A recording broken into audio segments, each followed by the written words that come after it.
நம்முடைய இன்ஸ்டியூட்டில் வந்து பார்த்தீங்கன்னா பிஓ எக்ஸாமுக்காக டெஸ்ட் சீரிஸ் வந்து நம்ம ரன் பண்ணிகிட்டு இருக்கோம். இன்ட்ரெஸ்ட்டாக இருக்கக்கூடிய கேண்டிடேட் வந்து சீக்கிரமாக ஜாயின் பண்ணிக்கோங்க.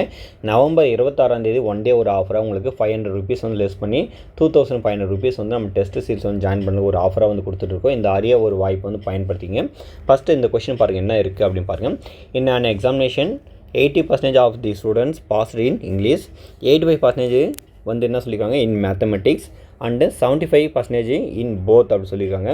40% ஃபெயில்டு இன் போத் சப்ஜெக்ட் சொல்லியிருக்காங்க. Find the total number of students அப்படி கேட்டிருக்காங்க. ஃபஸ்ட்டு என்ன சொல்லிக்கிறேன்னா, ஒரு எக்ஸாம் இருக்குது. அந்த எக்ஸாம் வந்து பார்த்தோன்னா எத்தனை சதவீதம் பேர்னா 80% பேர் வந்து எக்ஸாம் வந்து இங்கிலீஷ்லேயும், அடுத்து பார்த்தோன்னா 85% பேர் வந்து மேக்ஸ்லேயும், அடுத்து பார்த்தோன்னா 75% பேர் வந்து இரண்டிலும் தேர்ச்சி பெறுகிறார்கள் அப்படின்னு சொல்லியிருக்காங்க. அதுக்கப்புறம் பார்த்தோன்னா 40 மாணவர்கள் இரண்டிலும் தோல்வி விட்டனர் அப்படின்னா 2 பேரும் 40 பேரும் 2 சப்ஜெக்ட்லையும் ஃபெயில்னு சொல்லியிருக்காங்க. அப்படி இருக்கும்போது எக்ஸாம் எழுதியக்கூடிய மொத்த மாணவர்கள் வந்து எத்தனை பேர்னு சொல்லிட்டு கண்டுபிடிக்கணும். இது எப்படி சால்வ் பண்ணுறதுன்னு பாருங்கள். நம்மளுக்கு இதுக்கான ஒரு ஃபார்மாஸ் தெரியும் சரிங்களா. அந்த ஃபார்மாஸ் படி நம்ம எழுதிடலாம் சரிங்களா.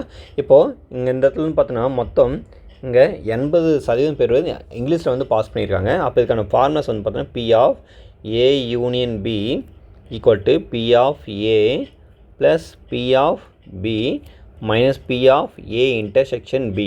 இந்த ஒரு ஃபார்மாஸ் இருக்குது சரிங்களா. இந்த மாதிரி ஃபார்மாஸ் நம்ம யூஸ் பண்ணிக்கலாம். அப்போது இதில் வந்து சால்வ் பண்ணும்போது பார்த்தீங்கன்னா நம்மளுக்கு P of A வந்து பார்த்தீங்கன்னா எனக்கு 80%. அப்போ 80/100. அதுக்கு அடுத்து பார்த்தீங்கன்னா இங்கே என்ன இருக்குது, இங்கே 85% வரும். அடுத்து 85%னா இப்படி போட்டுக்கலாம். அடுத்து மைனஸு இங்கே பாருங்கள் 75% இருக்குது. அப்போ 75/100 இப்படி போட்டுக்கலாம் சரிங்களா.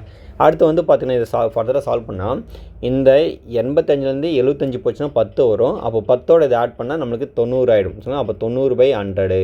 அப்போ இது வந்து 90% எழுத முடியுமா? 90%. அப்போது மொத்தம் சதவீதம் பாஸ் ஆனவங்க எத்தனை பேர் அப்படின்னு பார்த்தா 90% வந்து பாஸ் ஆகிட்டு இருக்காங்க. அப்போ மீதி 10% பேர் தான் ஃபெயில் சரிங்களா. எவ்வளோ பேர்? 10% பேர் தான் ஃபெயில் ஆகிருக்காங்க. இது வந்து பாஸ் ஆன பர்சன்டேஜ் இது சரிங்களா. அப்போது மொத்த ஸ்டூடெண்ட்ஸ் வந்து கண்டுபிடிக்கணும் அப்படின்னா இங்கே 40 மாணவர்கள் சரிங்களா. இந்த இடத்துல கொஷின்ஸில் பார்த்தீங்கன்னா இங்கே 40 மாணவர்கள் வந்து இரண்டிலும் தோல்வி விட்டுறோன்னு சொல்லியிருக்காங்க. அப்போது 10% வந்து என்ன இருக்குங்க ஃபெயில்னா, அப்போ மொத்தம் 100% வரும்போது என்ன இருக்கும், இது வந்து 10ஆல் மல்டிப்ளை பண்ணால் நமக்கு என்ன 100ஆக மாறிடும், 100% மாறிடும். அப்போது இது 10ஆல் மல்டிப்ளை பண்ணால் நமக்கு 400 ஆகிடும். அப்போது அந்த ஸ்கூலில் மொத்தம் பார்த்தா எவ்வளோ பேர் இருந்திருப்பாங்க அப்படின்னு பார்த்தோன்னா உங்களுக்கு 400 பேர் இருந்திருப்பாங்க. ஆப்ஷன் டி தான் சரியான விடை.